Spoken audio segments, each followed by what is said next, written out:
रथ पर सवार होते हैं और सवार होने के बाद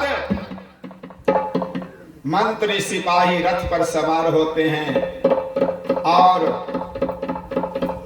उस घोड़े को चाबुक मारा जाता है। रथ जब धीरे धीरे दरवाजे से कुछ ही दूर रोड पर जाता है तो राजा विक्रमादित्य को कबीर साहब का एक निर्गुण भजन याद आता है। सब दिन होता नए का समाना, सब दिन होते नए का समाना।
बात याद आती है।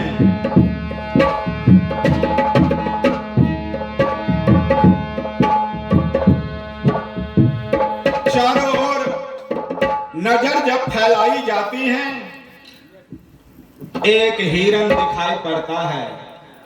राजा झट से तीर धनुष लेकर के छलांग लगाया, रथ से नीचे उतरा। मंत्री सिपाही को आदेश दिया कि चारों ओर से जंगल को घेर लो। चारों ओर से जंगल को घेरा जाता है। खुद राजा विक्रमादित्य उस जंगल के समीप से गुजरते हुए हिरण राजाओं के आंख से बचने के लिए कभी आगे कभी पीछे, कभी दाहिने कभी बाएं, भागते भागते भागते भागते सघन जंगल में चला गया। राजा को बात याद आई।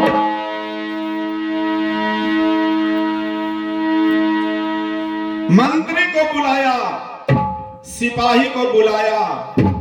मंत्री सिपाही जब लौटा, कहा कि मुझे गला सूखा जा रहा है, तुम लोग पानी की व्यवस्था करो। कहीं जब पानी नहीं मिला, खाली हाथ जब लौट करके आया तो राजा कहा, किसी पेड़ पर चढ़ करके पक्षी को उड़ते हुए देखना तो समझ लेना वहां जलाशय है। हे प्रिय श्रोताओं, पक्षियों को उड़ते हुए देख करके जलाशय देखा, वहां से जल लाया और राजा पिया पानी को। आत्मा को जब शांति मिली तो राजा विक्रमादित्य कहता है, शिकार भी हाथ नहीं लगा। गुरुदेव कहा था उपदेश में कि जीव मत मारो बापुरा, सबका एक एक प्राण, हत्या कबहु न छूटी है कोटि हीरा दे। गुरु की कृपा से आज उस हिरण का जान बच गया।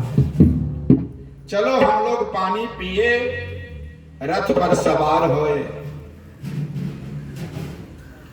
राजा विक्रमादित्य आगे कहते हैं, एक दिन